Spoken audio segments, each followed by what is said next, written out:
Those of you who have heard this brother before, you know that you're getting ready to hear something dynamic. You know you're getting ready to hear something important. You know you're getting ready to hear something strong.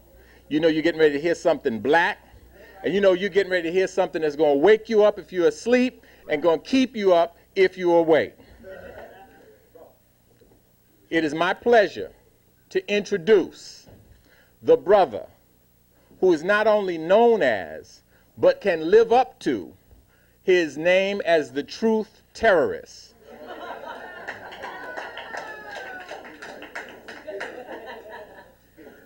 If you're afraid of the truth, when you leave here, you'll be terrorized. You'll be terrorized and you'll be terrified. But if it doesn't kill you, it'll make you stronger. Brothers and sisters, our brother, Minister Khallid Muhammad. I'm sorry, it wasn't ready.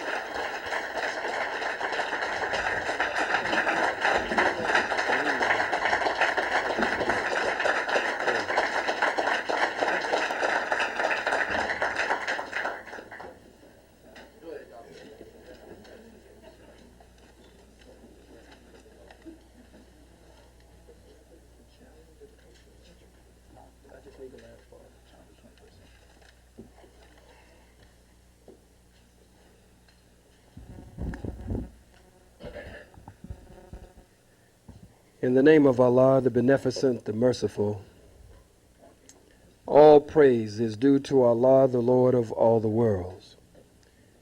We forever thank Almighty God for coming as it was written and prophesied that He would come, to seek and to save that which was lost.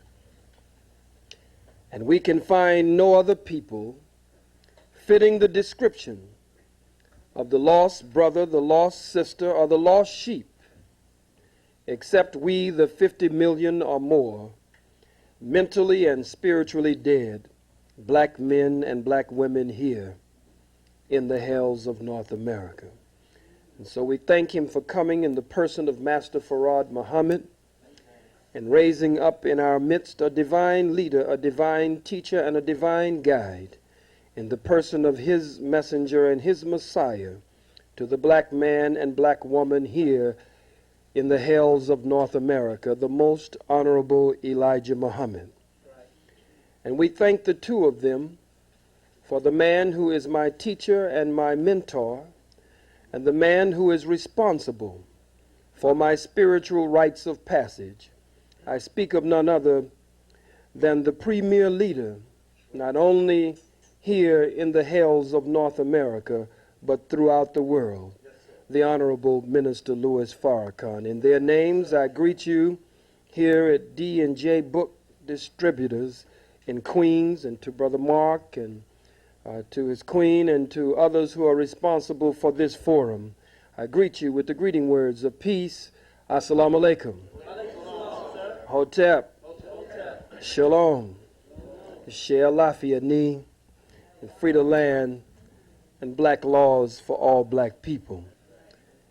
Again, it is my honor to be here and to speak to you on such a timely topic during this period when the birth of the Reverend Dr. Martin Luther King Jr.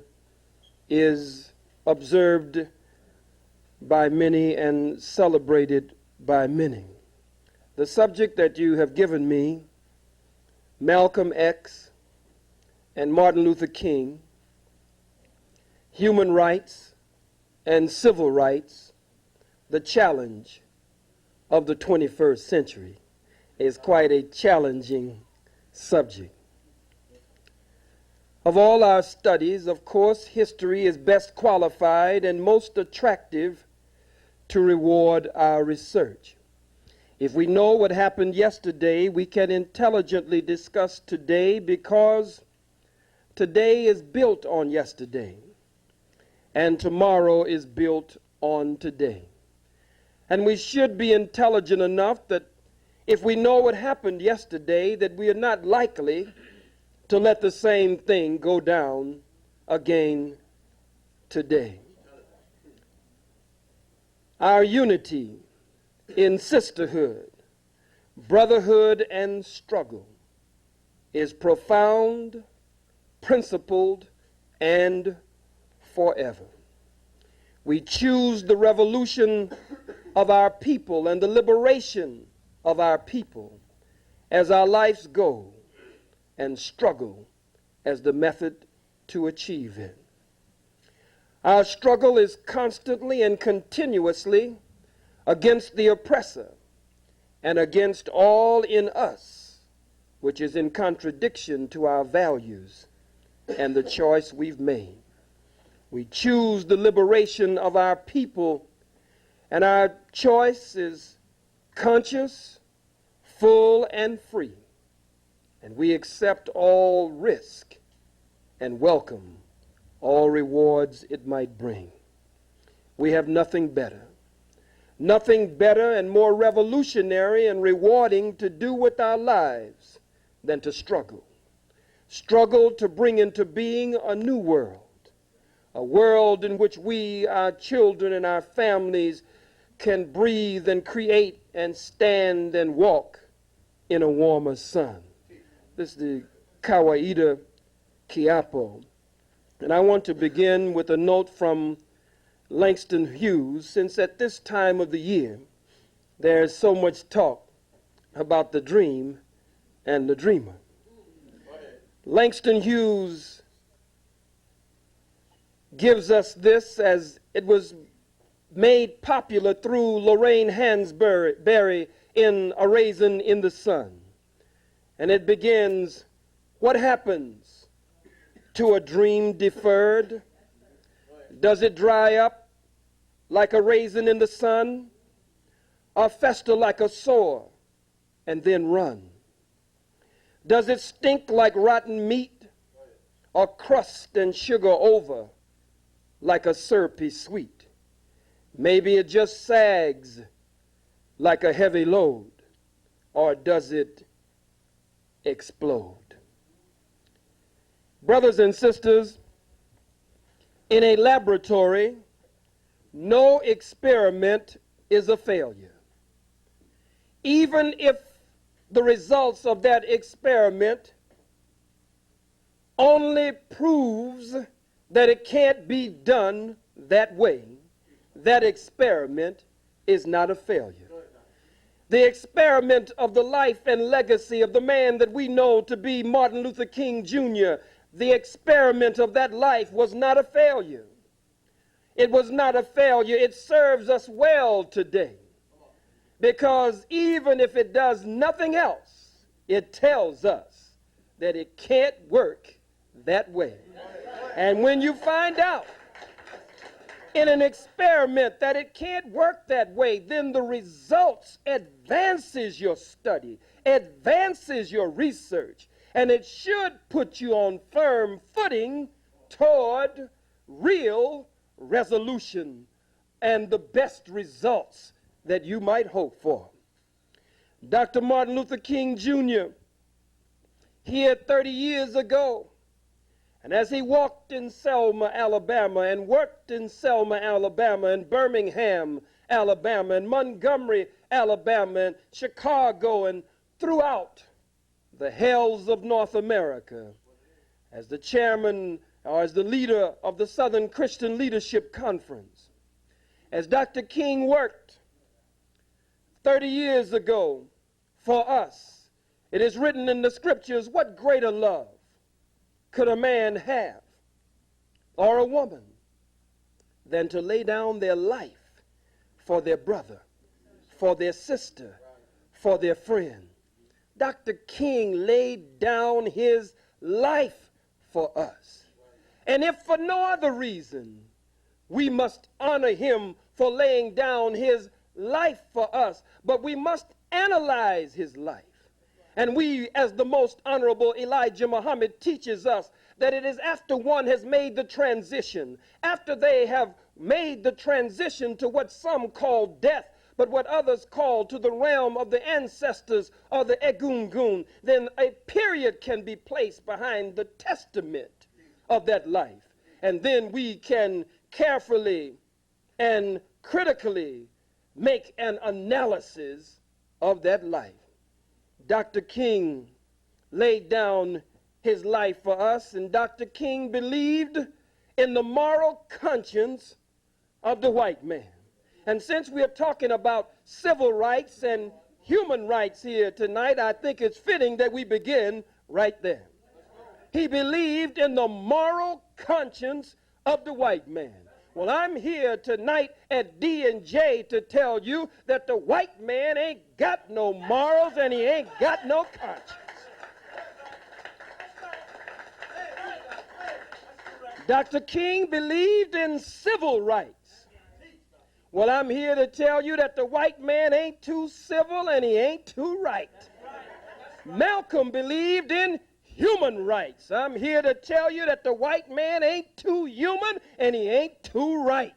It makes no difference whether it's civil rights or human rights. You must weigh the circumstances surrounding the very origin of the white man into the world to then determine if he's capable of being civil, if he's capable of being human.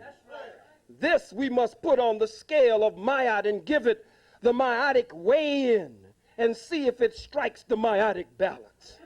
And if it does not strike the Ma'atic balance, then we must make sure that we are not victims of history, because it is written that he or she who does not learn the lessons of history is doomed to repeat them. 30 years ago, the prestigious, pristine presidential White House Commission set up by Lyndon Baines Johnson, a redneck camel breath hunky from Texas, an outlaw from Texas, a gun-slinging outlaw from Texas. Lyndon Baines Johnson set up the Kerner Commission. And the Kerner Commission determined that America 30 years ago was two Americas, one black and one white, separate and unequal, and that the number one problem in America 30 years ago was white racism. 30 years later, after Dr. Martin Luther King Jr., the Kerner Commission has reconvened and determined that America is still two Americas, one black and one white, separate still, unequal still, and that the number one problem in America today is still white racism. 30 years after Dr. Martin Luther King Jr., they questioned Jet Magazine staff, and journalists questioned the widow of Dr. Martin Luther King Jr. They questioned Sister Coretta Scott King. They questioned his daughter. They questioned his son. They questioned the Reverend Wyatt T. Walker. They questioned former city councilman Hosea Williams, who was one of his right-hand men. They questioned Andy Young, former mayor of Atlanta, Georgia, and former ambassador to the United Nations. They questioned them, and they questioned others, and they put the question to them about success or failure. They put the question to them, have we really made progress 30 years after Dr. King? They wanted them to analyze the dream of Dr. King, and they all said that they could see some change here and there, but they all agreed that America had a long, long way to go. Some of them were even specific. 30 years after Dr. King, if we're going to deal with civil rights and human rights, and we're going to weigh it properly, we must understand that affirmative action, which was important to Dr. King, but never has been important to me, because the action has never been affirmative. We don't need affirmative action. We need reparations and freedom and independence, liberation and salvation. But affirmative action was important to Dr. King. 30 years after Dr. King, affirmative action does not even remain a dream anymore. It's a nightmare now. a recalcitrant cold wind blowing through Congress, blowing through the Senate, blowing through the White House, whistling throughout the hells of North America, has now swept affirmative action almost but from the scene today. 30 years after the dream of the dreamer, Section 8 entitlements, quota systems that were supposed to level the playing field after people had been robbed of their names, their language, their religion, their culture, their God, their folkways, their mores, their norms, robbed of the very power of our own being. All of that is being erased today. Such measures that were supposed to be set up to level the playing field. Now you've got devils, you've got so-called Jews, imposter Jews coming up with theories and theorems on a bell curve. Other crackers saying that we are genetically inferior. Other crackers saying that we are stuck at the bottom. Other crackers saying that we are black jelly beans stuck at the bottom of the bag or the jar. Look at it. You break both of my legs, and then you call a race. Break both of my legs, and you stand, somebody working with you, stands at the starter's line, fires the starter's pistol, and you're the only one running. You break the tape, and then you turn around and criticize me because I haven't made it to the finish line yet. I'm dragging along because you've broken both of my damn legs. How could you expect me to finish? The white man breaks our legs and then has a race and then says, well, you really are intellectually inferior to me. You robbed me of my name, my language, my religion, my culture, my God, my folkways, my mores, my norms, and then you turn around and give me a goddamn test?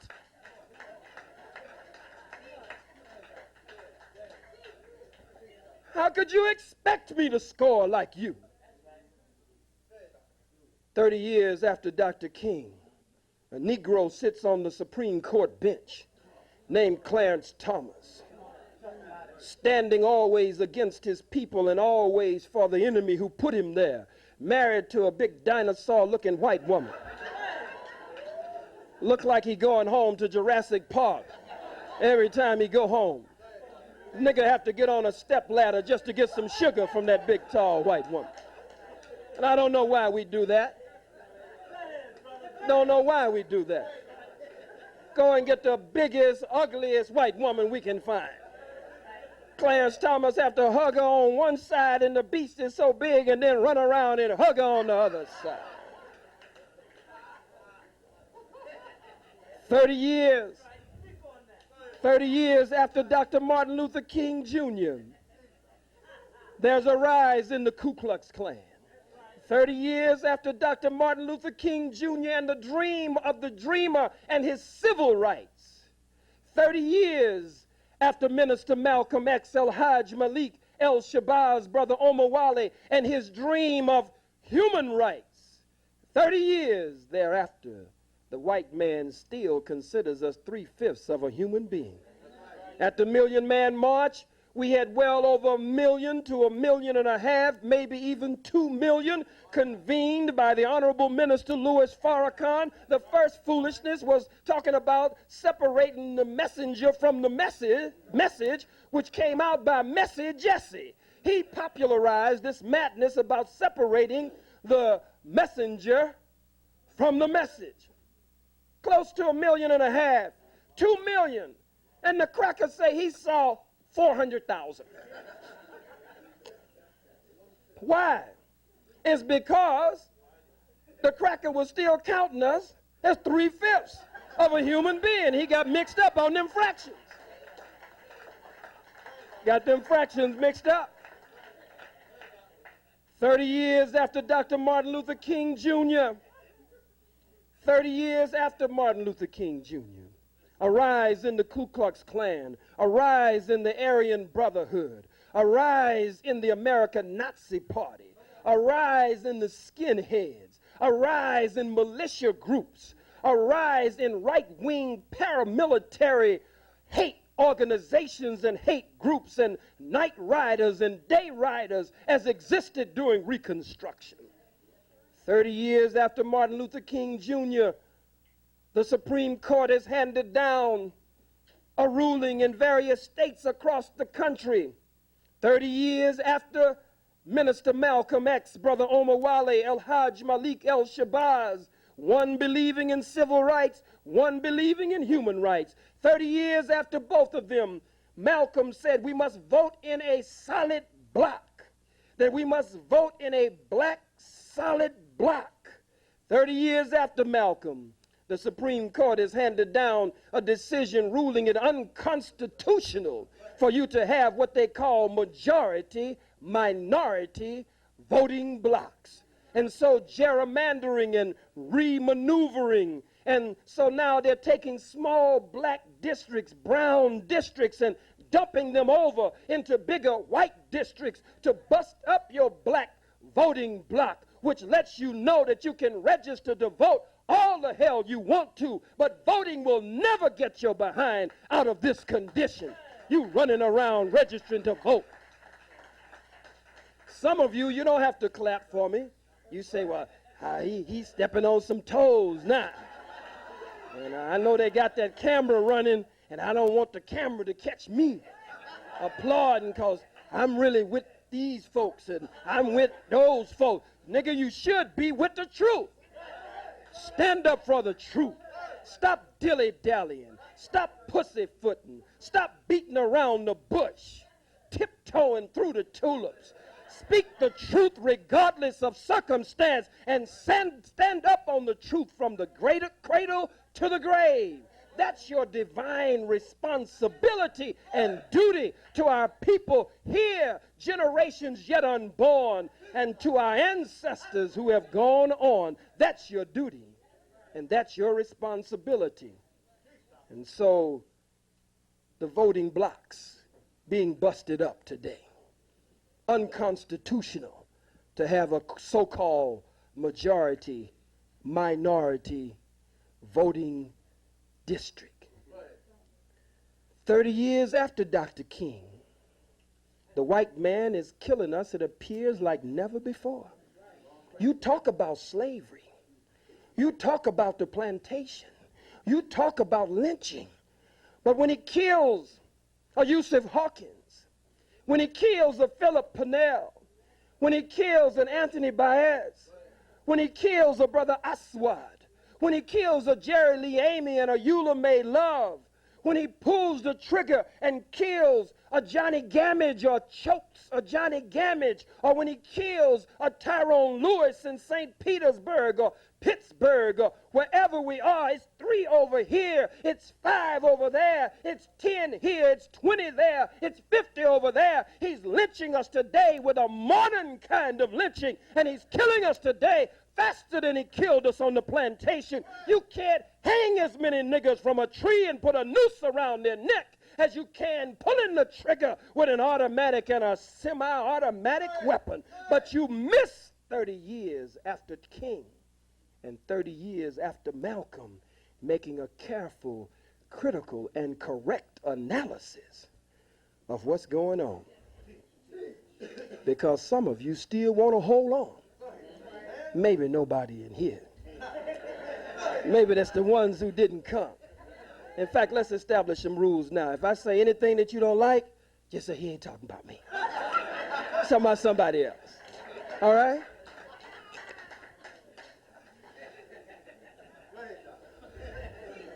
Some of us are crazier today than we were when Malcolm was here, than we were when Martin was here.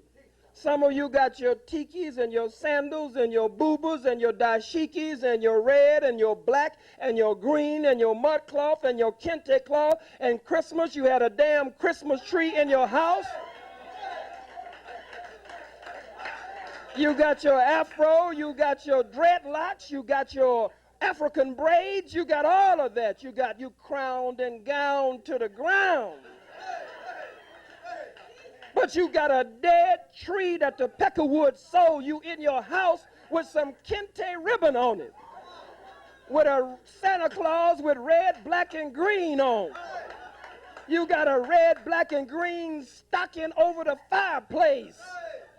You have taken this madness and dressed it up and tried to give it an African flavor. Some of you today, 30 years after Malcolm, 30 years after Martin, 30 years after the call for civil rights and human rights, some of you are still quoting the white man's corrupt constitution and his Declaration of Independence and his Bill of his Bill of Rights. We hold these truths to be self-evident, that all men are created equal. And they are endowed by their Creator by certain unalienable rights, that to these are life, liberty, and the pursuit of happiness. Let's look at that. Would you hold this for me, son? This is my son, Farrakhan. Give him a strong black.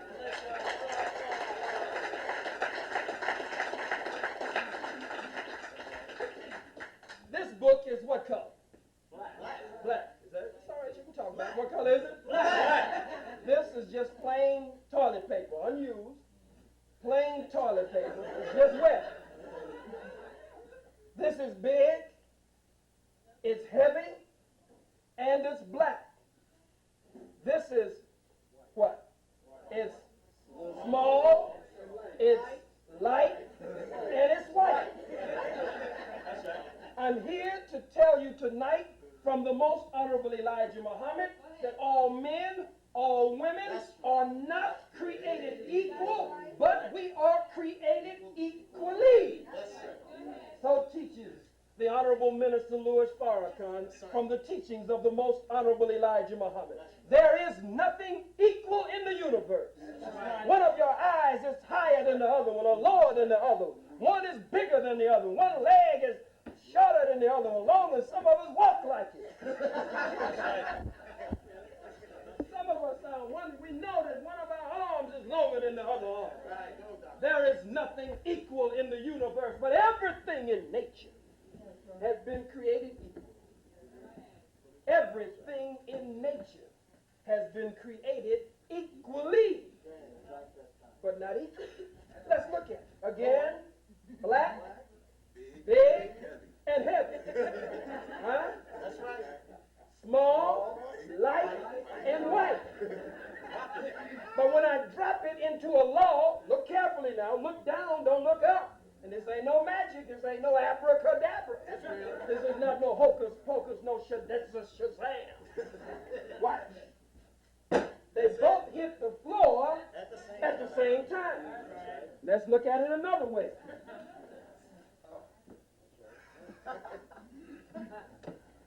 This is what?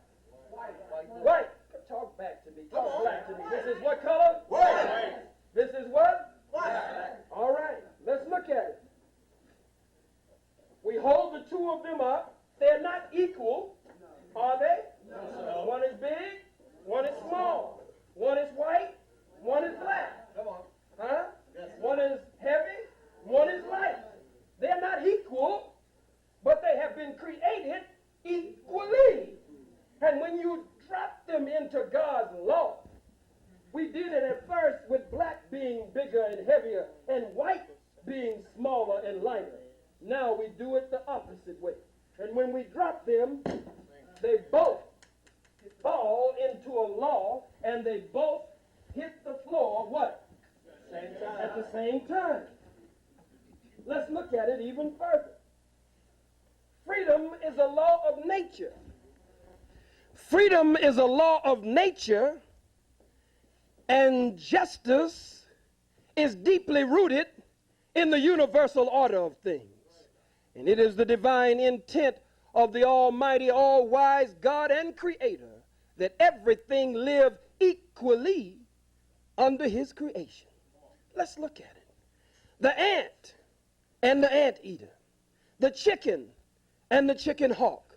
It makes no difference what it is in nature. All have been created equally, but not equal. Everything must have food. You with me? Yes, sir. Water, air, and the proper environmental and atmospheric condition. The ant must have food. The ant must have water. The ant must have air. The ant must have the proper atmospheric and environmental conditions to continue to live. But on the other hand, the anteater must have food. It just turns out that the ant is the food of the anteater. The anteater must have food, must have water, must have air, must have the proper environmental and atmospheric conditions. Let's look at the chicken and the chicken hawk. Both of them must have food. Both must have air. Both must have water and the proper atmospheric and environmental condition. It just so happens that the chicken is the food of the chicken hawk. Nature is set up with predators and prey. And we have been the prey of the white man for the past 4,000 to 6,000 years of his sojourn here on our planet.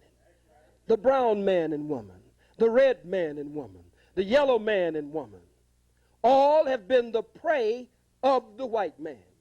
The white man is our natural enemy. I know nobody teaches that too much anymore. We've gotten sophisticated now. We talk all up in the clouds now.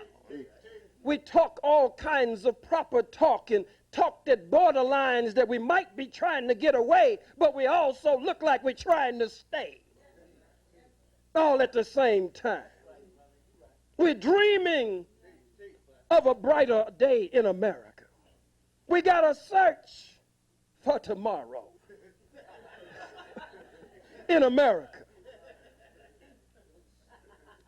I cannot change, and I will not change. And God damn it, don't ask me to change, because I'm not going to.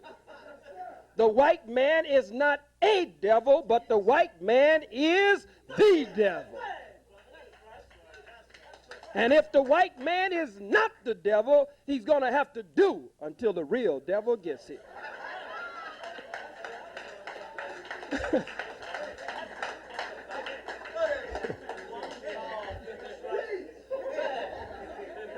Civil rights and human rights, the challenge of the 21st century.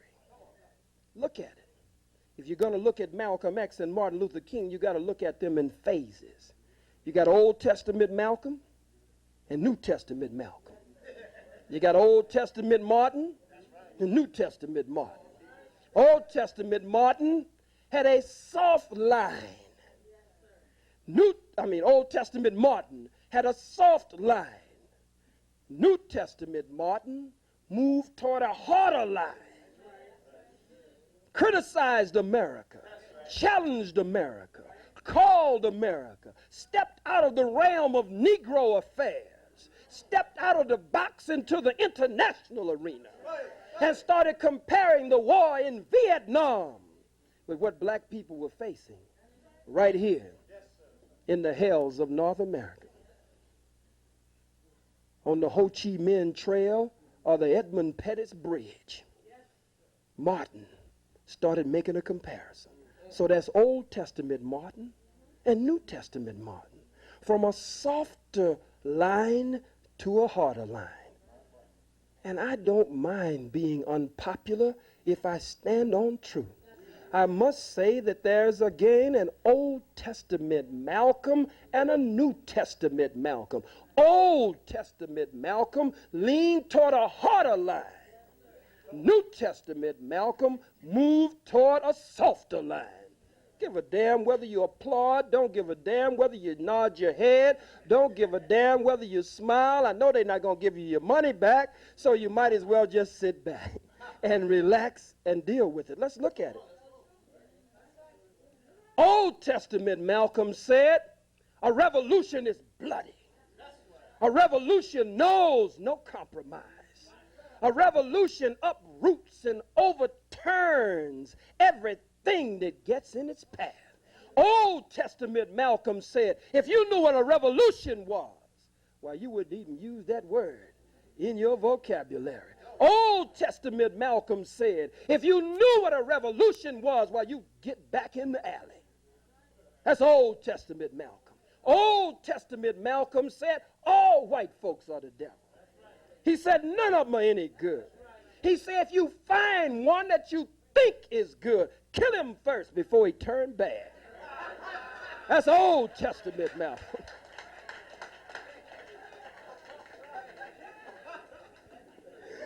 Because just as sure as the sun shines, the guy's going to turn bad. I'm telling you, buddy, he's going to turn bad. No, make no mistake about it. The guy can't help it. Gee whiz. Golly gee. If you think anything else, it's far out, buddy. It's far out. Jimininis.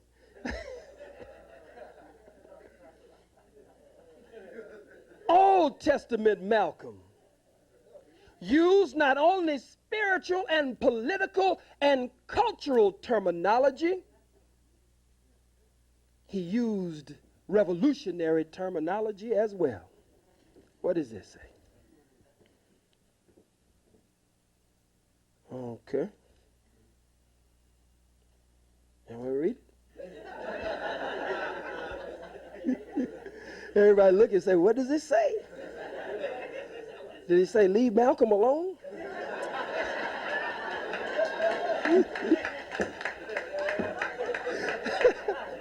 Did it say stop criticizing Martin? You really want to know what it said? You don't want to know what it said. You don't want to know what it said, do you? How many want to know what it said? Don't lie, you want to know what it said. How many want to know? Let me see your hand. How many don't want to know what it said? Raise your lying hand.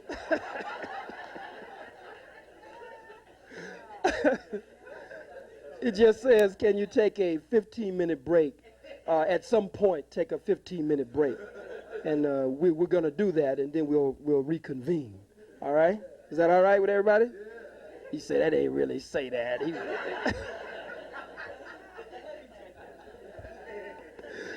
Everybody all right? We were talking about Old Testament Malcolm and New Testament Malcolm, Old Testament Martin, and New Testament Martin. Martin from a softer line to a hard line.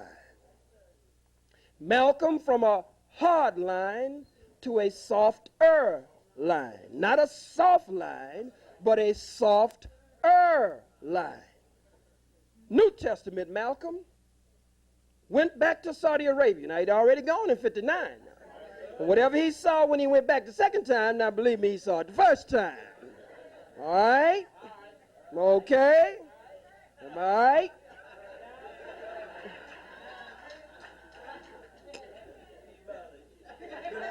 Yeah, I got to drop some ebonics up off in here.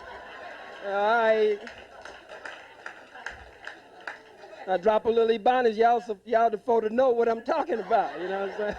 You the folk to know.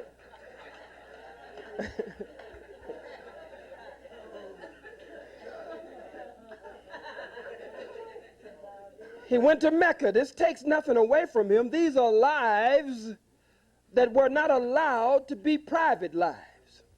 These were lives that were lived before our eyes. You see, you can make your changes, and a lot of times people don't see your changes. Huh? You get in the shower and change. You sitting on the throne in the toilet and change and come out a new person. Everything came out all right.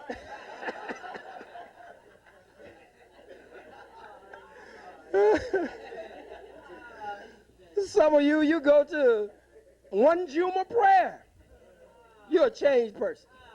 You go to one Juma prayer and you come back, brother and your wife don't even know you. You're Khallid Abdul Rahman Suleiman Kareem the Magnificent III. Abdullah.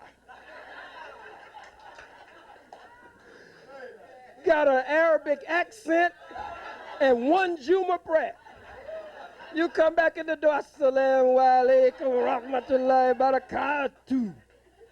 And she say, all right, baby. And she, Assalamu alaikum, I love you, baby.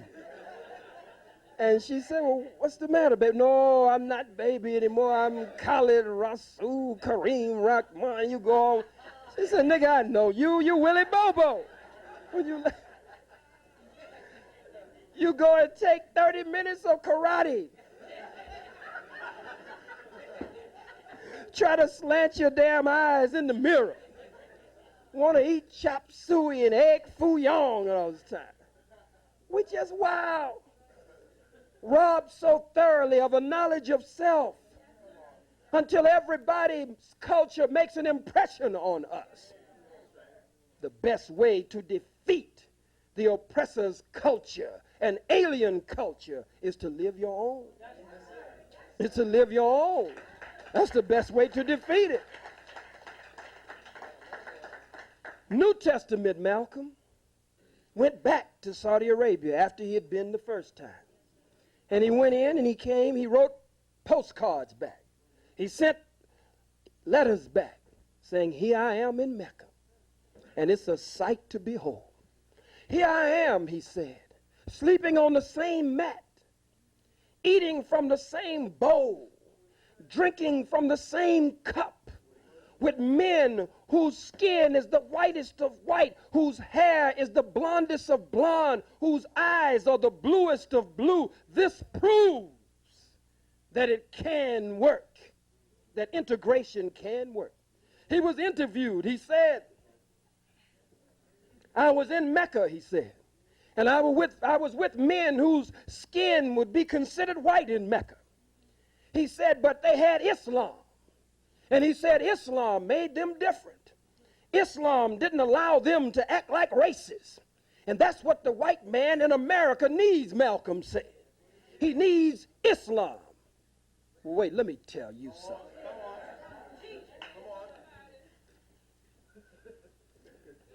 I've been to Mecca 8 times. Okay? Yes, sir. I came back each time believing that the white man was more the devil after I got back than before I went over there. There are Muslims who don't want you to talk about this. We got to deal with the truth. Astaghfirullah, astaghfirullah. There is no division in Islam. There is no invidious class distinction in Islam. I'll be damned.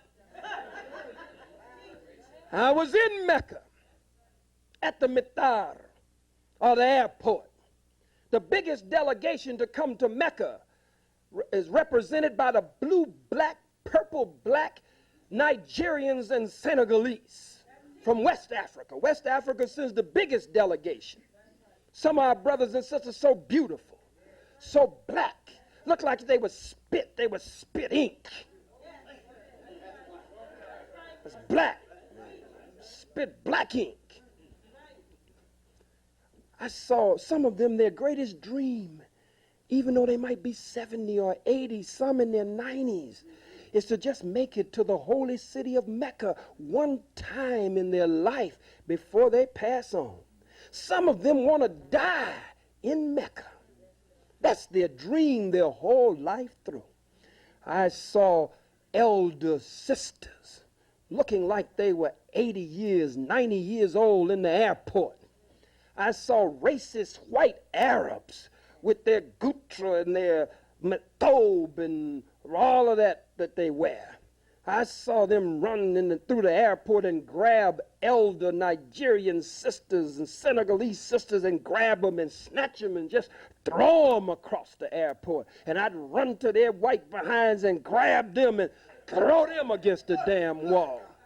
And couldn't speak Arabic, but I was telling them, that's my great-grandmother that you just, whether I ever met her before, that's my great-grandmother that I left in Africa generations down the line. I saw ghettos in Mecca. Tell me nothing about Mecca. I saw them come out with bread in their robes, in their thobes, and black people be there stuck or stranded there because they just wanted to be somewhere close to what they call the sacred precinct. And I see them arrogantly walk out and throw bread up in the sky and let it hit the ground and our people eat off the ground. In an oil-rich Saudi Arabia, pumping billions of barrels and billions of dollars. Saudi Arabia, Saudi Arabia, Saudi from a root etymologically, it's a similar root to Aswad, which means black, Arabia. If you're confused on that, read Chancellor Williams. Dr. Chancellor Williams said that all of that area changed from black to brown to white. From black to brown to white.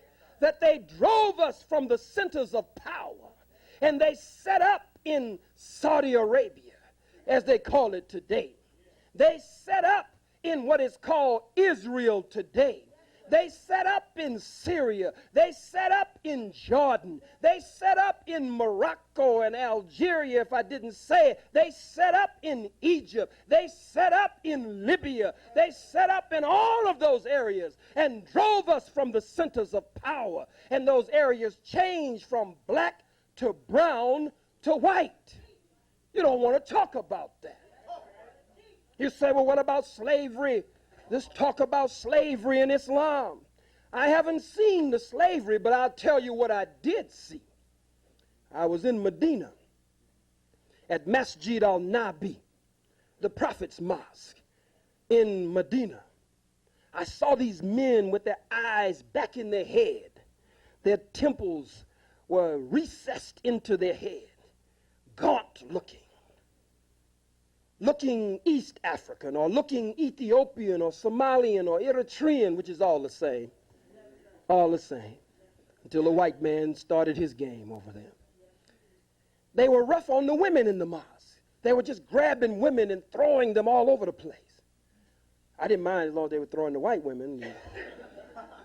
I wasn't like Malcolm. I didn't say nothing about that. But if they put their hand on a sister, I'd grab the hand and check them. So I asked, who are these men? And people say, you don't know who that is? It's a whole group of them. I said, no, who are they? They said, those. They said, those are the eunuchs. My brain locked. I said, what are they, unique? What do they mean? And I guess they are unique. They said, the eunuchs, you know what a eunuch is? I say, yeah. They say, yeah, you know, their reproductive, their regenerative organ, their sex organ was cut off by the white Arabs. I got furious. I said, what? They said they bring them over from Africa.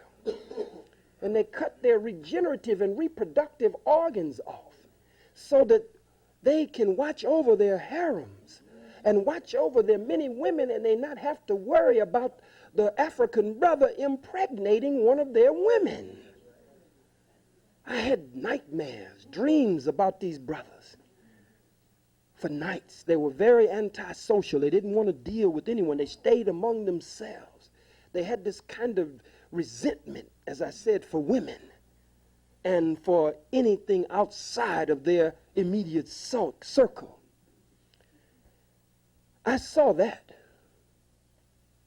to the degree that I could see it with my own eyes, because some of you, you asked them crazy questions. I didn't see that far. No, somebody will say, did you really see? That's a fool. And I know we got a question and answer period coming up, so I'm trying to discourage the fools before we even get started. So if you're thinking about asking me that, don't ask me no damn silly question. And anyway, there was nothing to see. They had been castrated. Castrated. Now that's going on today. So when there are rumors about slavery, because you're a Muslim, you might want to hide and say, well, I don't think so, and that's wrong. And it might be wrong, and it might be coming through the wrong channels. But the enemy having another plan for putting it out there, exacerbating tensions and exaggerating stories. But I have reason to believe that it could be true, but I have no proof, and I must be honest, except proof of the eunuchs is proof enough for me. I was in the Sudan, and I was sitting with Brother Sadiq al-Mahdi, with the Honorable Minister Louis Farrakhan. We were at Sadiq al-Mahdi's home, and out of the clear black or blue, I asked one of my questions. The minister looked at me. I said, Brother Sadiq, do our people here in the Sudan consider themselves Muslim?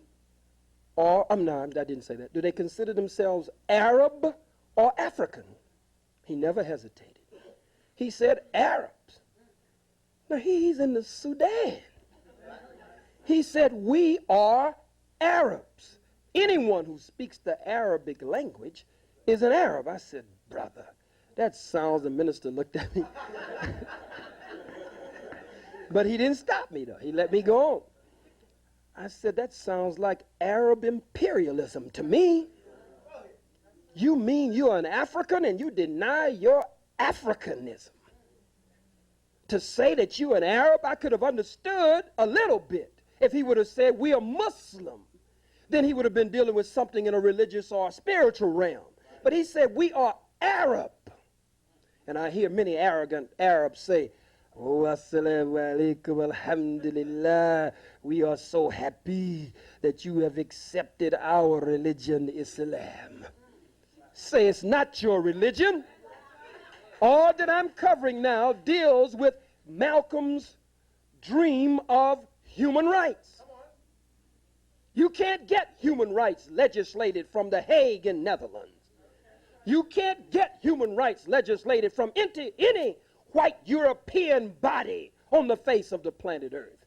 You can't take your case to a world court. Malcolm, we love you for all that you have done, but 30 years later, we must make a careful, critical, and correct analysis.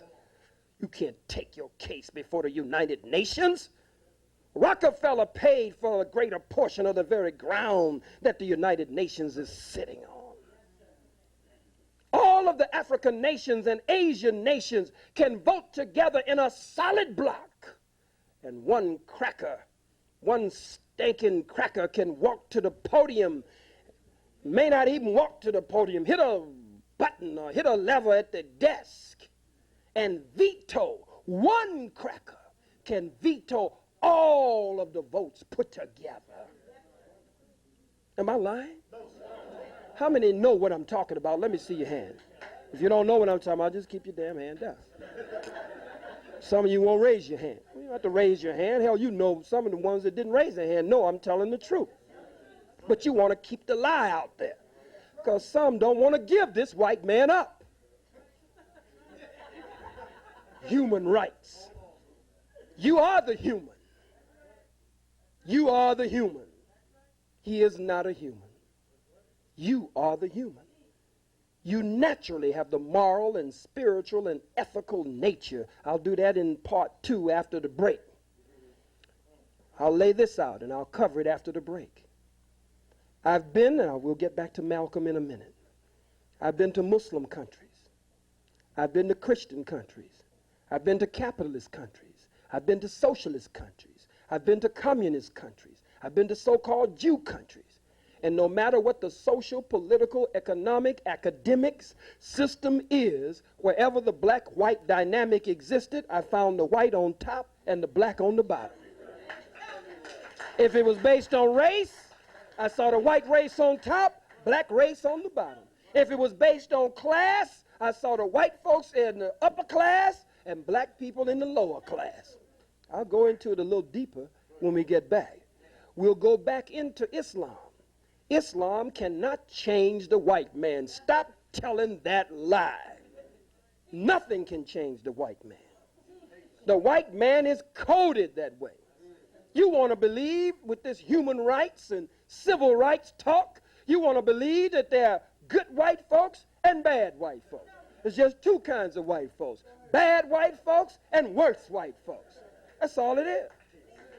I know some of you with all of your African adornment got a white girlfriend, got a white boyfriend. You ain't got to raise your hand. We can look at you and see Susie in your eyes.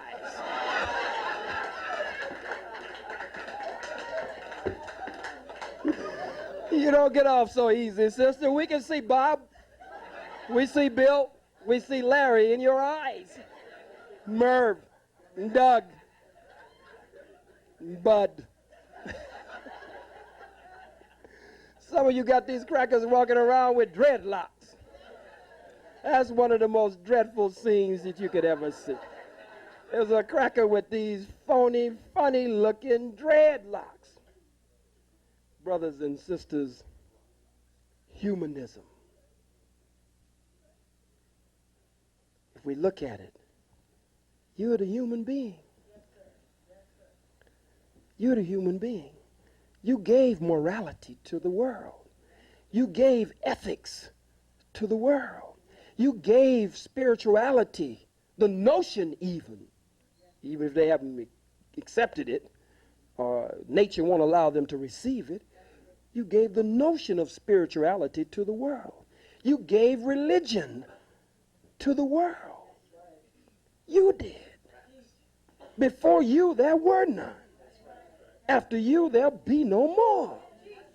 If you find a thing doing the same thing in every time zone, on every landmass, throughout the annals of time, you find it doing the same thing, then that should let you know that it cannot change. It's coded that way. It can't change. The white man can't change. The Most Honorable Elijah Muhammad says separation is the best and only solution. Look at him. I'm quoting him perfectly now. Come right on up, brothers and sisters. That seat's right here. He says separation is the best and only solution. Let's stop right there. If he said it was just the best solution, then you could say, well, there are some other solutions. Huh? But he said it's the best and only solution to the problem, the race problem that exists between black and white. Separation is the only solution. You praise the white man, some of us, not me.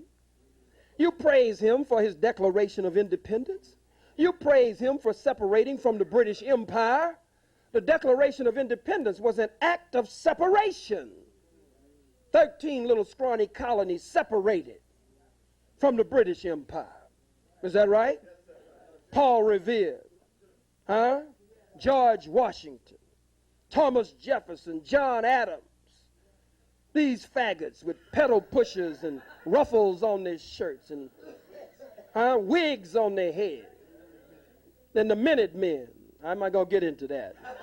That's between them and their wives. I ain't got nothing to do with that.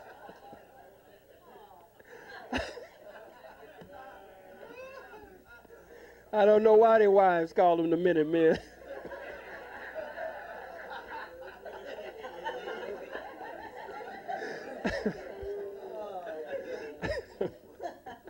This is such a serious subject, brothers and sisters. We have to lighten it up with a little humor every now and then.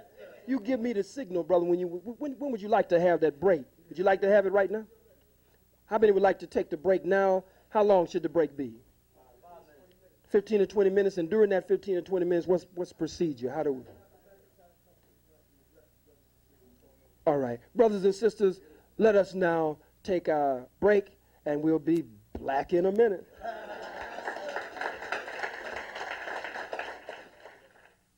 Thank you. All of it. Thank you. This is not a question. I just wanted to say I was really impressed with what you said. Hold on a second. Hold your positions, babies. Right over here. And I'll let you know when. What's your name? Danielle, what's your name, baby? Marcia? Melissa? Get them both. These things clean. These little princesses are strong black hands. Why don't you just have a seat right there, baby? There are 2 seats right there. All right? Yes, ma'am. I wanted to say that I was really impressed with what you said about Martin Luther King. If he had talked about integrating ourselves, you know, black Catholics, black Protestants, really a very strong point. Then I always think about what Jesus said about loving your enemy. He wasn't talking to the Jews or the Hebrews loving the Romans. He was talking about the Hebrews loving each other. And in that love, they would have really overcome the enemy, which was the Romans. And when Jesus really knew how to talk against the Pharisees, and I think your point was really very well taken, that if we stop loving the enemy, who's the white man, and start loving ourselves, West Indians and African Americans, West Indian, you know, from the Spanish Caribbean, and all of that, we just cover the diaspora, we'll be really cool, and I really appreciate it. Sandy Figueroa from Hostos Sister Community. Sandy Figueroa, give her a strong black hand.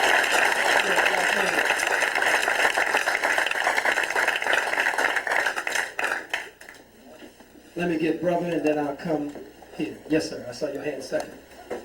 Yeah, I enjoyed your speech. It was beautiful.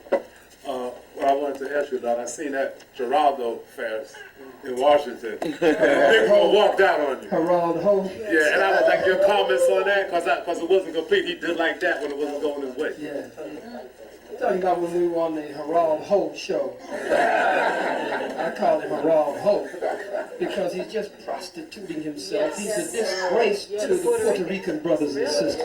Absolute disgrace. And I say this, and I must say it, language does not determine family.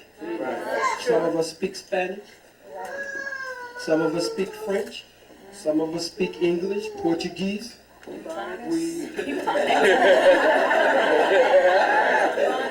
sure is right. Yeah, I know she is.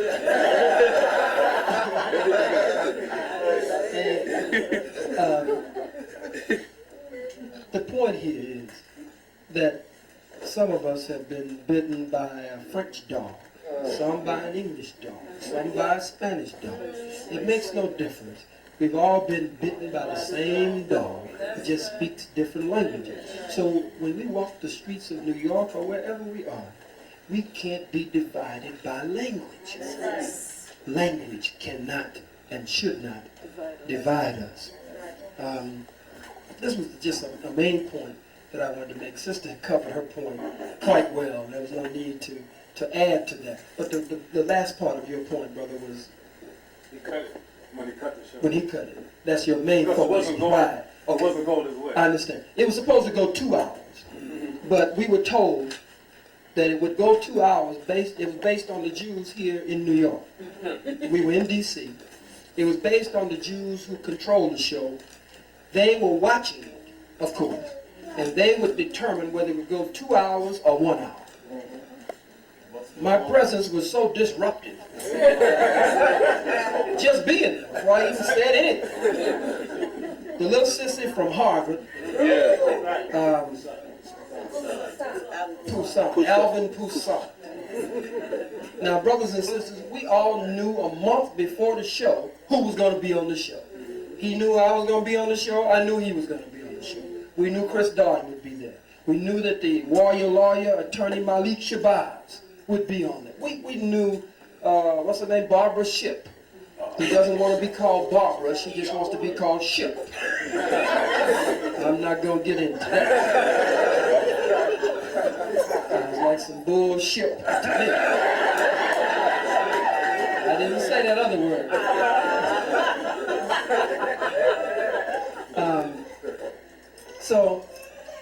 And the Negro from BET, Tavis Smiley. Tavis. He sleeps at Geraldo's home, and he visits him and stays over and everything. You know that anyway. You can't trust a nigga named Smiley. That nigga named Smiley, you can't trust him. Look. So before I even spoke, as you well saw, it was staged. Before it started, Poussaint started whining backstage before we came out. He uses my spiritual father against me, as many people do, many places I go now. He used my spiritual father against me. He started telling Geraldo and all of them, look, I don't know, man, even Farrakhan got rid of this guy. We can't be on here with him. You know, he's subject to say anything. You know, we can't be on. If Farrakhan got rid of him, you know that's rough. He was trying to say. He was trying to say that you know what we think of Farrakhan. If this is a man that even Farrakhan had to get rid of and distance himself from, he was saying, now how we gonna go on with this show? So Geraldo, when we got ready to go on, he called me in the room, just the two of us. We sat in there and sipped a little juice and little tea and crumpets and whatever. Chris Darden was sitting there with his knees knocking, scared to death. I thought he was going to be the one. I had me a box of tissue. I had me a box of Kleenex. When I jumped on him, I was going to give him some Kleenex to dry his tears. I was going to call him the white man's nigger before the world. And I was going to say that he was just like a good, well-trained nigger from the plantation. That when the slave master had a nigger that had run away that he wanted to lynch, and the nigger got away before he could lynch him, he would send this nigger, this fast nigger that he had trained, to run the nigger down and bring the nigger back. And you'll notice that when they lost that case, Chris Darden just broke down and he just cried. Marsha Clark took it like a man.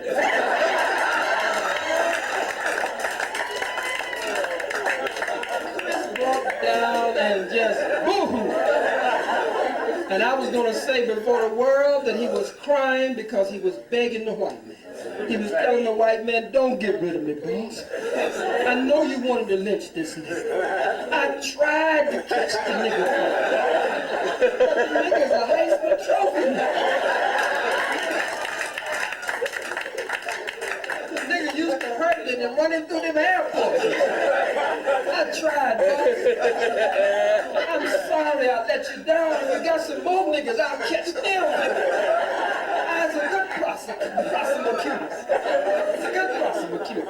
And I was going to give him his tissue. Then I had People magazine showing Marsha Clark with a new boyfriend who plays in a rock band or something. White boy. She had turned him away from her place. She had been letting him come in. He showed up one day and she wouldn't let him in. He cried again. Johnny Cochran said in an interview that Chris met him in the hallway and told him, look, you leave my woman alone. So I was going to just dog him for being the white man's nigga. But he sat there just as calm and he didn't get into nothing. But old Poussa, who's supposed to be one of America's great scholars, supposed to be a heavy Negro scholar, supposed to be a psychiatrist Negro, supposed to be skilled in the mind. That lets you know these Negroes ain't nothing. And if you don't have a knowledge of self, when you come out of these white folks' institutions, you ain't got nothing. You get a BS degree. You get a BS degree, that's all it is. It's bull S, BS. You get an MS degree, more of the same. You get a PhD degree, piled high and deep. And so this Negro puts on a show. And he uses my spiritual father before the world. He says, this man, we all know that Minister Farrakhan, even Minister Farrakhan had to get rid of him. We know that he has said all of these things. I can't sit here on this show with him, and you can boo me if you want to, but I'm going to get up and leave right now. And this Tom gets up, and I stand up behind him and say, see ya. See ya, I'm driving. Maybe they'll accept you back. Your white folks and your Jews will accept you back at Harvard when you get back. But this was so when he goes among them, they'll all pat him on the head, pat him on the butt, and tell him what a good nigga he is. I'm so glad you did that, Khallid Muhammad, like that. So then Geraldo, they tried to box me in. He had Tavis Smiley on one side, and they had planned it. Ship on the other side. And the three of them were supposed to deal with Malik. And if I came with a crossfire from Malik to me, they felt they could handle it and contain anything. So then when we raised the point, I raised the point that shook the whole thing. Is when I said that the reason he was, as Malik had laid the stage and the charges for him already, against him already, and said he had gone absolutely OJ crazy. I point out the reason he had gone OJ crazy is because the station and the network is owned and controlled by Jews, and that they had put him out there to do that. That the jury is not a sequestered jury. The jury goes home every night. And so he retries OJ and the day's proceedings on TV every night, so that whatever they dealt with in courtroom during the daytime, he could erase it, hopefully, at night. They put him there on the point to do that. And I said, and you have a tarnished relationship with the Goldman family, and your mama is a Jew. And he just went wild. You're going to get personal with me. And he has a big tattoo of the so-called Star of David, or the Mogen Daoud, on his hand, right here. He said, I'm proud of my Star of David. So this is exposing him and pulling the cover off of him that his mom is a Jew. And then I went on to say, and you have a behind closed doors relationship. He's sleeping with Denise Brown, who is the sister of Nicole Brown. He went buck wild. You gotta go to a break. You're getting personal. You're getting too personal. And then we had to set up our comrade in the struggle, Brother Hiram Ashanti. My comrade in the struggle, Brother Hiram Ashanti, who's representing Brother Kabir Hadass from West Philly. We set it up before. He came to the mic, he told him that he was going to ask something else. That he was going to say, well, look, we didn't agree with OJ being here in this community and in this church and that Khallid Muhammad. And they said, oh, come on. And they brought him up to the mic. And he got up to the mic, and Brother Hiram Ashanti laid it all out. He said, with the skinheads and the Ku Klux Klan and the militia and the Freeman and the ADL, and he said, you're going to put all of them together in the same category? And he fights him down, Hiram Ashanti. He says, and I want to ask Dr. Khallid Muhammad, should black men take up arms? Should black men have guns now? That's it. Geraldo went crazy. Bishop, you don't want that kind of question asked here in the church, do you? We're going to go to a break. Say, you're not going to let me answer the question here? No, that question can't be. We're not going to allow that question to be answered here. I mean, it was a blessing. Some people say, well, I wish it could have gone the second hour. It was a victory. Yes. When you go on that kind of program, you're supposed to blow it up. Yes, sir. It was disruptive. Right. And still we got a message across. Right. And so that's why it didn't go the second hour, and that's why it just flopped. It just ended. And then he tried to run it for a couple of weeks after that. He did excerpts from it, lifting sound bites from each of us. And everybody knows he gave $7,000. He gave $7,000. Well, the preacher kept begging. Wasn't he begging? Well, Geraldo, you promised us. You said, Geraldo, that you were going to give us some money. He said, well, I gave you some money, nigga. In words, I gave you some money. He said, but now we got to tell you what we really need. That's the reason I let you in here. As you said, Geraldo, I got the tape upstairs. And Geraldo said, oh, this is not going. Every time the bishop opened his mouth, he was begging for some money. It's embarrassing. Like the old Negro preacher on the plantation, you want an old buttered biscuit and a piece of fat back at the back door. And he would have been happy. Any other questions? I saw Sister Viola Plummer, distinguished revolutionary in our midst.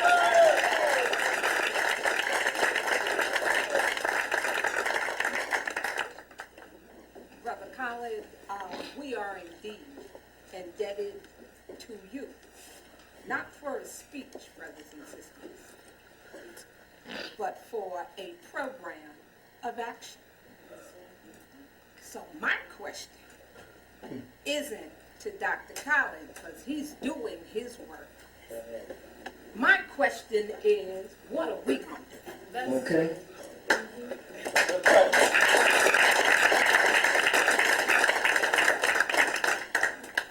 Anybody need a mic?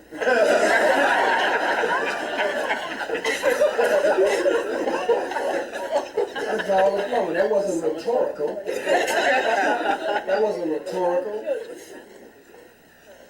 That was a revolutionary, pointed question. Anybody want to answer that? What she is saying simply is, brothers and sisters, that these kinds of forums are valuable to us. They are most important for the dissemination of information and to destroy the disinformation campaign of our enemy. That they are most important. But we leave out top-headed. And we start practicing, I'm teaching my son this term, hagiography. We become hagiographers. That's those who call on the name of the greats and the saints. Every time something comes up, we say, Malcolm said, Dr. Ben said, Dr. Clark said, Dr. Jeffrey said, we just start Nkrumah said, calling on the name of the greats. But what Sister Viola is talking about is a program, a practical program of revolutionary action. Some of you have heard so many scholars. Some of you got walls of tapes, walls of books. You can quote just about anything, anytime, anywhere, to anybody. But 30 years after Malcolm, 30 years after Martin, what are we going to do? I'll tell you the way Malcolm told you. I'll repeat those words and paraphrase them 30 years later. You can stay right in the church. Just accept revolutionary nationalism as your primary goal and objective. You can stay right in the mosque. But let's unite under the banner and program of revolutionary nationalism. You can stay right in your fraternity. You can stay right in your sorority. You can stay right in your civil rights organization. We need you in all of those organizations so that you can be agents for revolutionary change inside of those organizations where you are already loved and respected. We must build an African united front, a black united front that transcends ideology and boundaries, and where we have common goals and common objectives, and we're putting into place a spiritual, cultural, political, revolutionary apparatus that can move our people toward freedom and independence. That's what she's asking. She's saying, you seem like you enjoyed it. It looked like a revolutionary revival in you. Yes, it did. So she said, now that you're excited, happy, feeling good, some of you mad, you were provoked to anger. You ain't been that mad in a long time, and I intended to make you mad. She said, now how do we translate this into action? You know December 12th movement, the December 12th movement's movement and work in the community, the New York 8. You know the revolutionary commitment and the years of relentless, no let-up commitment. Is there anybody who really wants to do something after we do this? I ain't talking about no foolishness. Going out and attacking the white man's tanks with bricks. Throwing hot bean pies at the SWAT squad.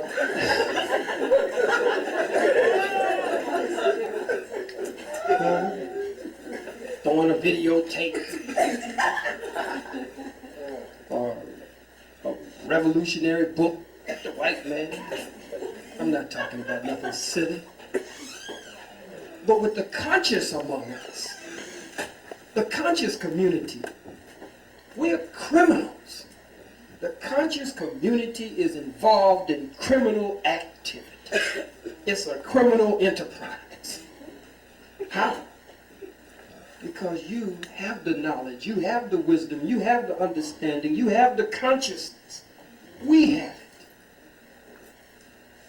What are we doing? We have these forums. We talk about how the white man is shooting us down, how he's killing us, how he's murdering us, how our political prisoners are locked up, America's foreign policy program to Africa, which ain't gonna never change. Give a damn who's in the White House or the outhouse. Doesn't make any difference. What are we gonna do? Don't you want to find some way that we can unite beyond our organizations? Find some kind of organization of organizations? There must be someone in here is so moved. This is like church. You know, when the preacher start now after he's preached, the preacher asks you now who will come?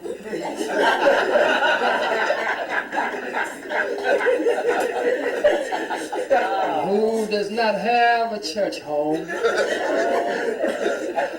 In other words, I'm saying who in here is conscious and know you're not doing a damn thing? Some of you just like to be heavy. You know, you just like to talk stuff. You know, you can quote all the stuff and you like to run it down. You be at the job, dazzling everybody on the job, even Peckerwoods, and everybody be listening. You at school, you got everybody, even the professor. The professor's scared of you when you walk into class. You come in with George, G.M. James, Diop, everybody. The professor damn near hide.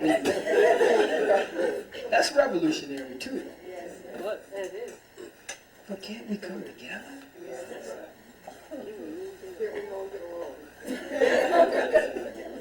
Can't we all get it on?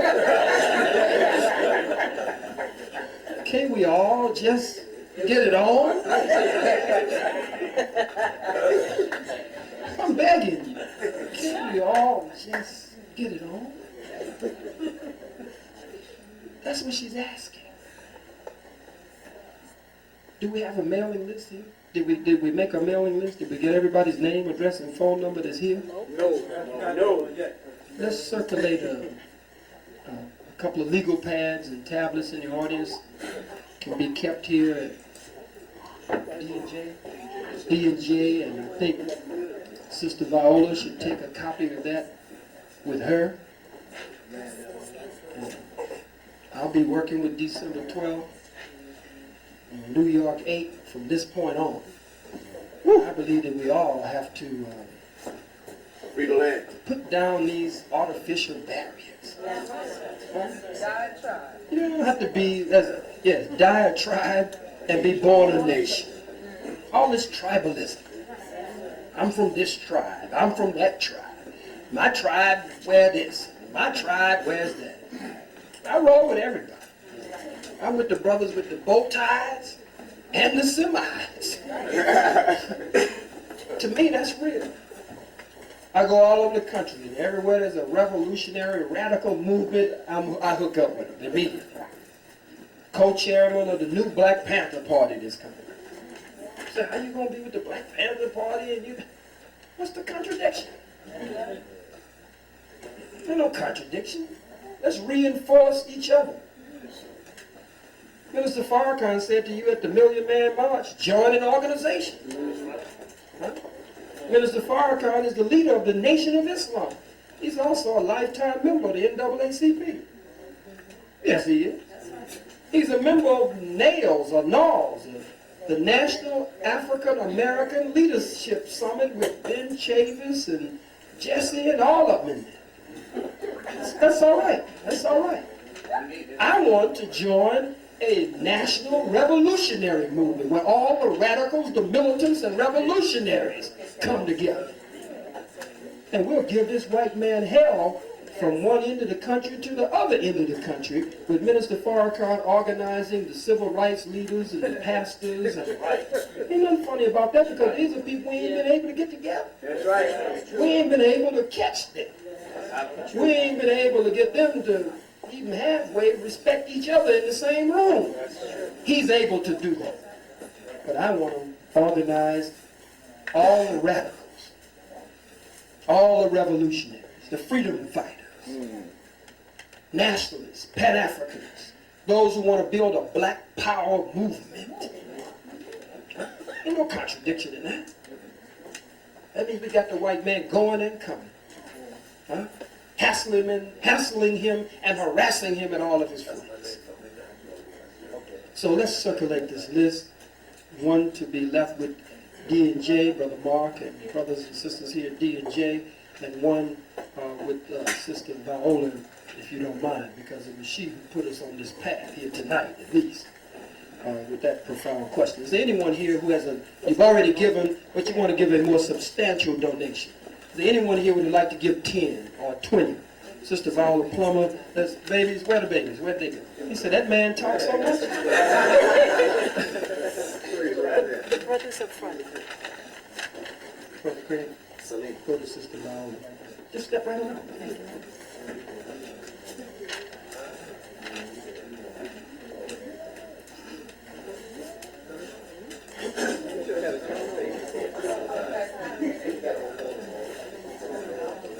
Any other donations? Is there anybody who'll give 10? As one, get brother's name. Brother Craig, would you know how to do it? Would you get his name and call it off quickly, sir? Brother Darrell, $20. Give him a strong hand, brothers and sisters. And Sister Viola Plummer, give her a strong hand. Are there any other donations? Let's do this quickly and take our last few questions. Are there any other donations? Brother Monroe, $5. Give him a strong hand. Come on, brothers and sisters. You broke, you can at least encourage y'all to do it. Come on, give him a black hand. Even if you broke, you can do better than that. Are there any other donations? 5s, 10s, 20s, any 100s, any 50s, any good checks? Good check. Let's make sure that this list continues to circulate. Are there any other donations? Is there anyone else who will give 5? Even if you've given already, give 5, give 10. 5s, 10s. All right, I'll come back to you. Think about it again. Are there any other questions? Is that it on the questions? One more question. Is this our last question? That's our last question. In light of what's going on in New York City,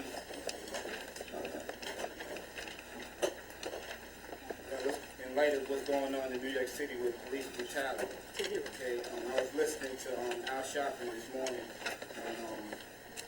on News 1, and I really haven't been willing to vote, okay, because I know it's a bunch of garbage. But for this time right now, okay, I know that we really have to get the police up off us because they're definitely brutalizing themselves. I see it every day. Okay, right now I'm a union rep on my job. Okay, and I converse with a lot of people on a daily basis, going to work, coming from work, and all I see is arrogance.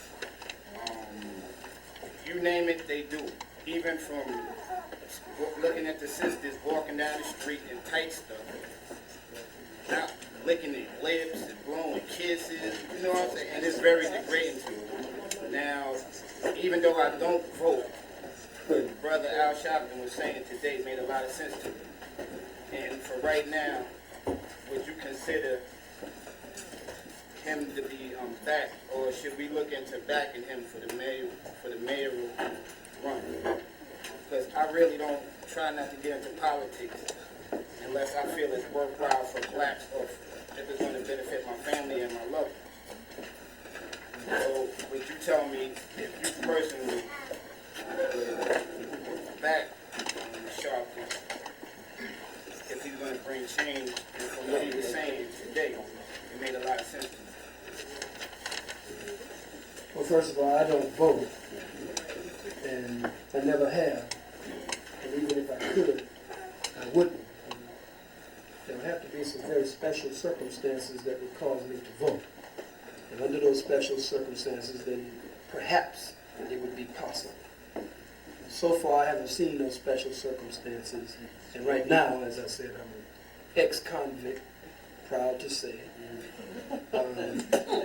Something on my resume that I'm proud to have that. That's a school that I wouldn't have volunteered to enroll in, but since it's on my resume, I'm happy that it's there, and happy about what I did while I was there. So I can't vote now, but there are those of you who can vote. I would have to say that any strong candidate that is running against Giuliani, that I would have to give some kind of support to that candidate. I am not one who would speak against Reverend Sharpton running for mayor against Rudolph, is that his name? Adolf.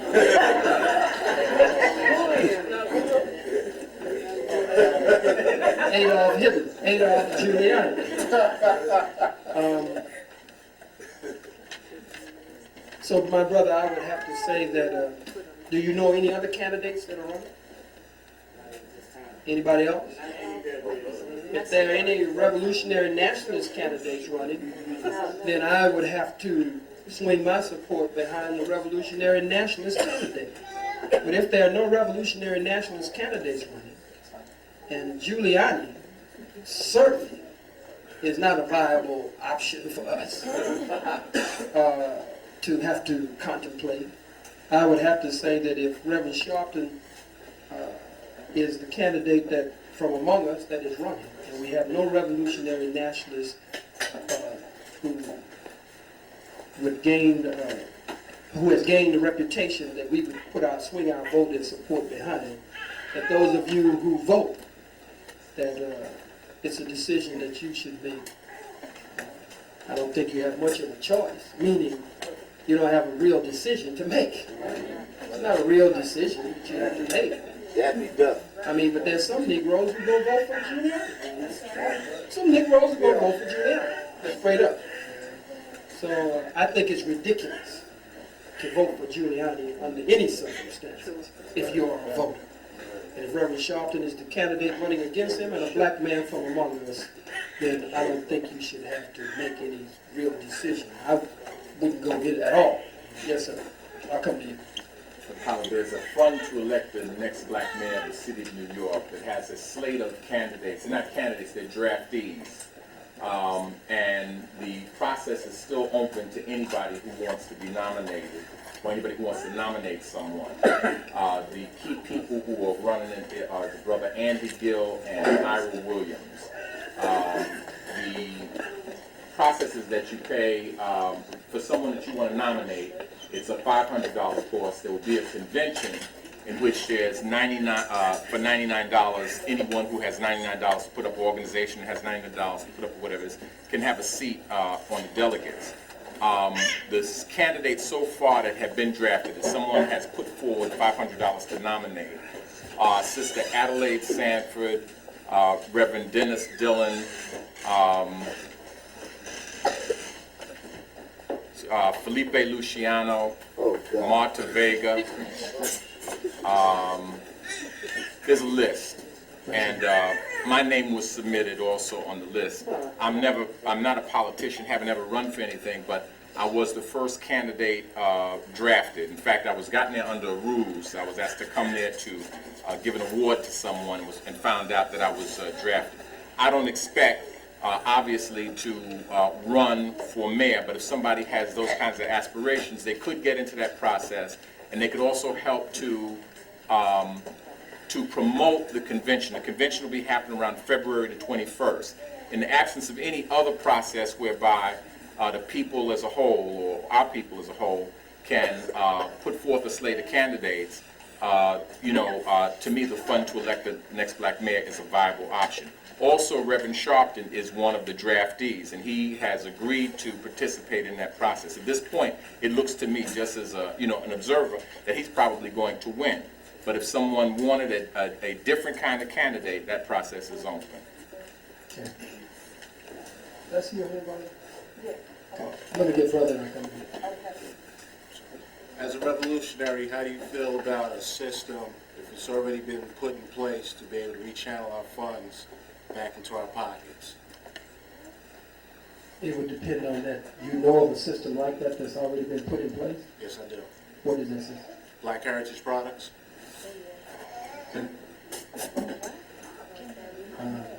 I would have to say that any program, especially after having been talking strongly as I have been by the Honorable Khallid Muhammad and the Honorable Louis Farrakhan, that any program that is a program that is of us and a program that will benefit us I would have to be found backing that program and encouraging others to do the same.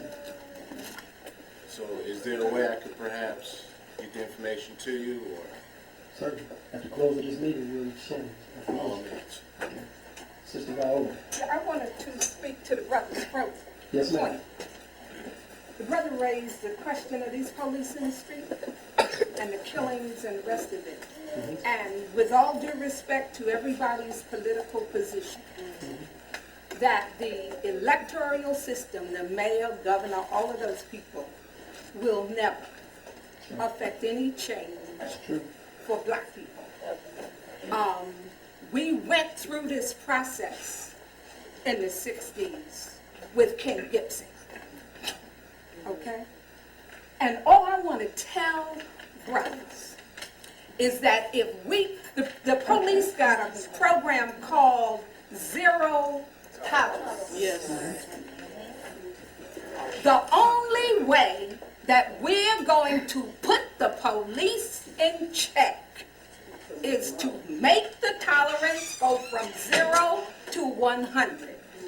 And see, and people are gonna run it. She's talking, and, and throwing rocks at tanks, and that's crazy.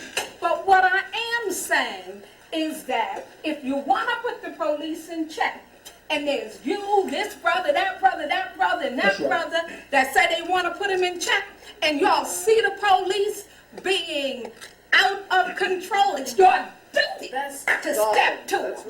Because that is the only way we're going to put the police in check. There's not a mayor, I don't care how black, how revolutionary, how much money he's going to raise, is going to put the police in check. Because the police don't work for him. Okay. Okay? So that, and see, that's what I'm talking, because I lived in Queens all my life. These out here, you know what I'm saying? Don't nothing go down out here. Crackers kill black people at will. Not only police, crackers in general kill black people. I don't know what happened to the black men in this community, Khallid. I don't know what happened to them. They got their dashikis and their dreads and they this and that. And police run rampant out here. That's right. I said, what are we going to do? Nothing. And you know why? Because they're going to sit. She said this, the other one said that. This is that. My program is the other. And when the police get ready, they're going to shoot them down. And until we decide that when we see the police out of control, we step to them. They ain't gonna stop. And if you think you scared to die, then be clear. The only way you're gonna leave here is you're gonna die. And you can't prescribe when that's gonna be. Oh, don't chase no mayors. Niggas, if you wanna get rid of the police, you gotta step to them. That's right.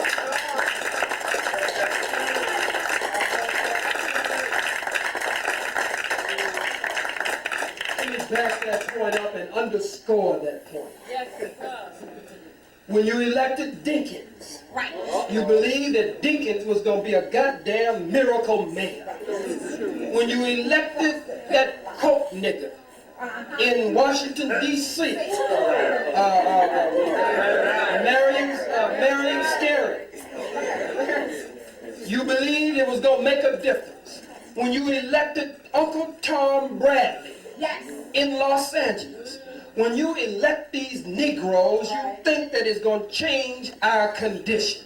It does not change it. I'm looking at the expression on one or two faces in here. And you say, well, that's kind of extreme, step to the police, can't we just vote? Step to the police, can't we just have another forum? Maybe can we read some poetry? Something. Step to them. Look, go and buy you a ski mask. Black. Just the eyes, the nose, and the mouth out. This ain't coming from me. This is what I'm hearing everywhere I go, different places across the country. after Johnny Gabbage. I just came out of Pittsburgh. I was down in St. Petersburg after Tyrone Lewis. And they were saying to me, I'm quoting them, they were saying, go tell me. I went and bought me one. And the next time I showed up, the second time in St. Petersburg, not St. Petersburg, in Oakland and down and over in Pittsburgh, they asked me where was my mask. So my son got one and I got one. Why did they tell me to get a mask? Well, I guess I'm beginning to understand it now. For you agents who are here, I'm learning like you. And, look, they said to me, get you a ski mask. Go and get you a ski mask. So I said, well, ski mask. They say so that when you step to the police, you got your mask, you pull it out of your pocket, you put it on, you thrash some ass, you put on your mask, and then thrash some ass. And then you disappear. The only way they say it, I'm listening to them now, like I'm just reporting it to you like Walter Cronkite. And they say the only way we're going to defeat this devil is guerrilla warfare. They say we got to make a noise in the east and strike in the west. Avoid strength and strike weakness. They say that when the enemy is off guard, this is what they're telling me in all these places. I'm talking to the gang members, the gang bangers, I'm talking to different revolutionaries all over the country while I'm not in New York. And they're saying, carry your ski mask. You got one cracker, two crackers beating the hell out of a brother, misusing a brother or a sister. 3 or 4 brothers, they say in these towns, they say they're getting tired of that. They say they're going to start donning their ski mask and stomping the hell out of these crackers. And if necessary, some of them said even killed him. I said, ooh. That's what they told me. So any of you agents, you can take me to court. I'll tell the white folks in the court. It didn't come from me. That's what I heard. My lawyer is here. Brother Roger is back there. Look, they're saying, brothers and sisters, and I'm beginning to understand that more and more. It's not going to change. You just voting and hoping. You know, it's not going to change. Somebody in this political position or that political position or another political position, they'll get some little minimal thing done and they'll do a little something here, a little something there. That's all right. But what brothers, he stood up on a strong point. And his point has to be answered that way. If you just want to vote, brother, that's up to you. As I said to the rest of you, you have to make that decision. But if you want to stop the white man from doing this, we got to organize. We have to organize. Some of the toughest brothers you can imagine are in these cities. Tough as they can be. Hell on each other. Beat the hell out of each other. Kill each other in a minute, in a New York second. But scared to death of the white man. You see, some of you Negroes don't want to fight the white man. You think we can't fight him. You know, we just take this, you know, and hope he don't kill us. He's too powerful. He's too strong. That's a coward. Damn it, they say get your ski mask, everybody, so that you can cover that face. And even if you go to court, you got a good chance of walking. Got a good chance of walking. Khallid, I submit that if everybody in here went and bought a ski mask, that would scare practice.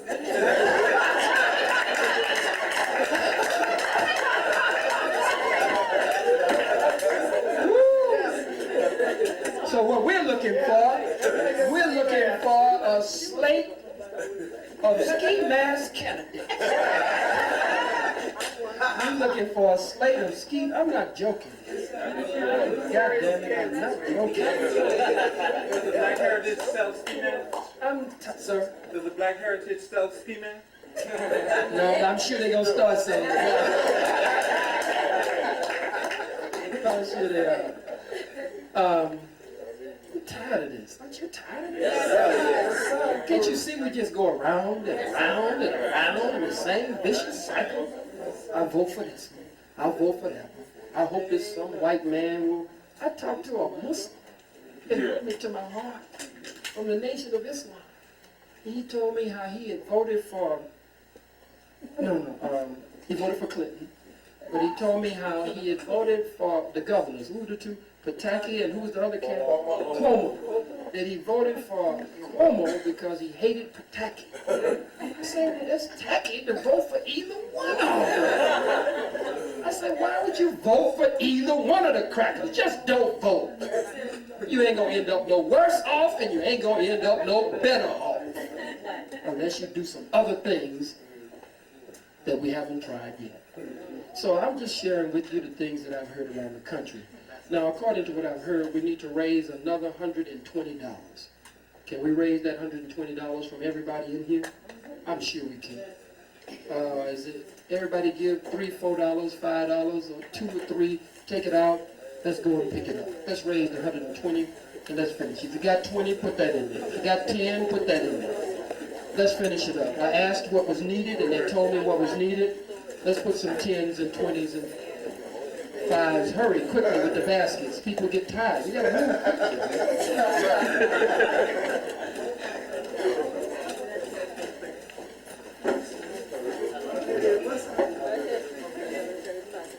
To some of the others here,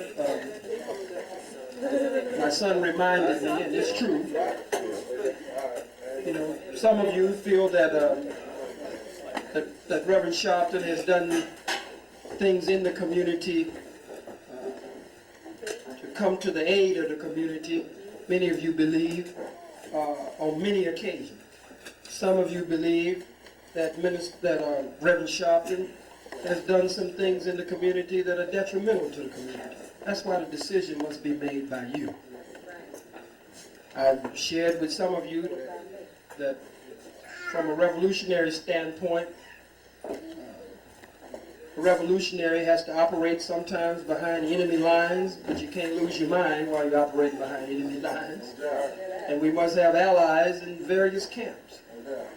And some of you saw the piece that came out in the Village Voice with me supporting Reverend Sharpton. Well, no one ever came to me and asked me if I supported Reverend Sharpton. I wasn't interviewed by anyone or anything. It is true, and I'm not ashamed to say before this audience that Reverend Sharpton has supported me on certain issues behind the scenes. Some publicly.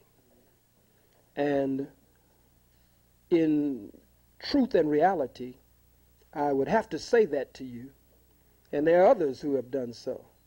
But from that camp, it's rare, for whatever reason, that one would offer any support to me. In some of those camps, I'm the litmus test. It's true, in some of them. So I had to say that, so that the word goes out correctly and with balance from me. But I'm for the solution that I'm hearing all across the country more than anything else.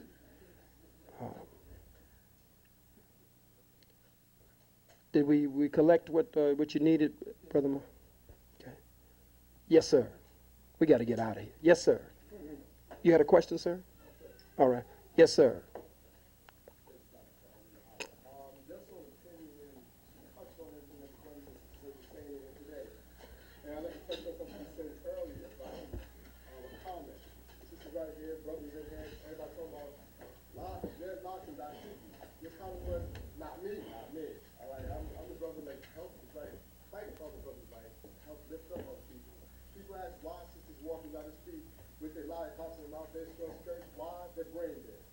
We got school youth systems.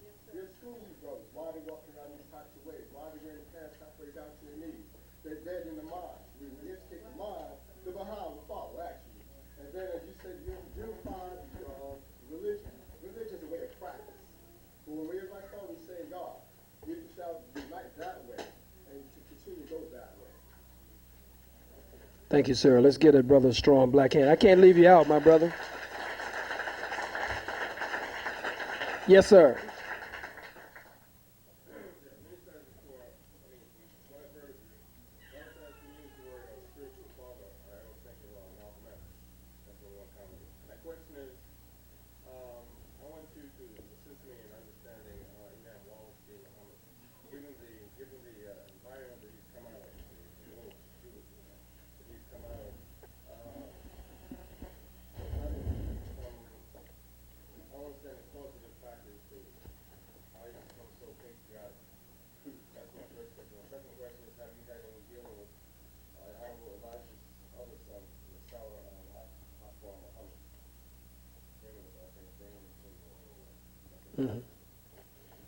Okay.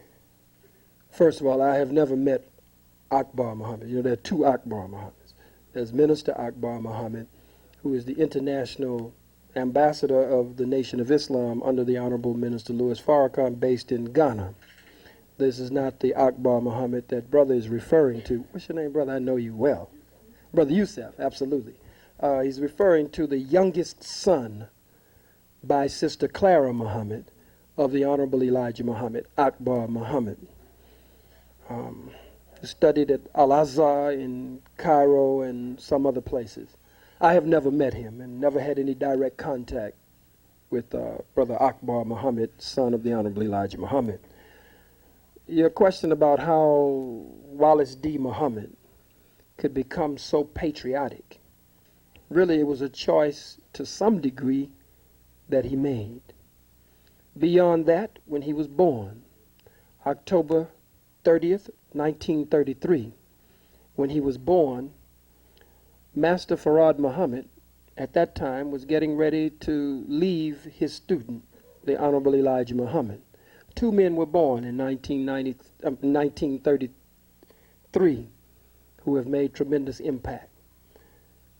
Wallace D. Muhammad was born October 30th, 1933, and Minister Louis Farrakhan was born May 11th, 1933. They were both born in the year that Master Farad Muhammad was leaving his student and his choice, the Honorable Elijah Muhammad. When Sister Clara Muhammad was carrying Wallace D. Muhammad, Master Farad Muhammad wrote his name on the back of the door. And I have tapes of the Honorable Elijah Muhammad national radio broadcast, and in Message to the Black Man, page 306, 307, and 308. If you have a Message to the Black Man here anywhere, I'll read it to you. Where the Honorable Elijah Muhammad says on national radio broadcast, and he touches on it in the Message to the Black Man, 306, 307, and 308, that he knew of Wallace Muhammad from early in his life, or before he was even born, really. He knew what he would do against him. Do you have a Message to the Black Man here? He says on this tape that Wallace Muhammad even had plotted and planned his own son to kill him, he said. That he had lifted up not only his mouth, but was preparing with guns, the Honorable Elijah Muhammad says on this tape, to kill him. He gave us the history of different divine ones in the scripture and their sons and their wives, and how their sons and wives had turned against them. He takes us to the Holy Quran as well, to the 11th chapter of the Holy Quran. Thank you, sir. Remind me to come back to the 11th chapter of the Holy Quran.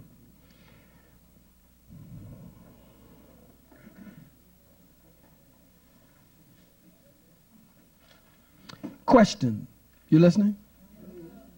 Page 306. Answer to the critics. My mission is to give life. Earlier, when we spoke of defections, those who break away from you, you mentioned something about the fact that Jesus has similar defections. Would you answer? The Honorable Elijah Muhammad. Yes, such defections are nothing. The public should not think it strange.